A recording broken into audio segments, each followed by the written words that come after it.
ធ្លាប់ប្រើមេរោគ Anthrax នេះធ្វើជាអាវុធជីវសាស្ត្រដើម្បីសម្លាប់គ្នាការដែលមនុស្សយើងធ្លាប់បានប្រើមេរោគ Anthrax នេះជាអាវុធជីវសាស្ត្រក្នុងសម្លាប់គ្នាគឺបានកើតឡើងនៅសហរដ្ឋអាមេរិកកាំងបន្ទាប់ពីហេតុការណ៍911ហេតុការណ៍ដែលមានយន្តហោះបើកទៅបុកអគារលួសរបស់សហរដ្ឋអាមេរិកនិងទៅបុកអគាររបស់ក្រសួងការពារជាតិរបស់សហរដ្ឋអាមេរិក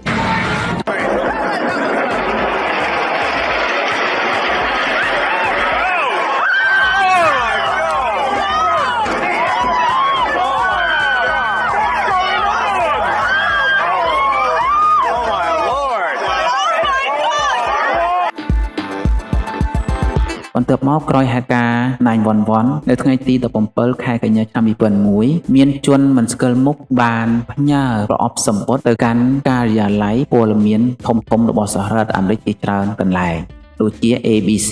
CBS, NBC, New York Post ជាដើមបន្ទាប់មកនៅថ្ងៃ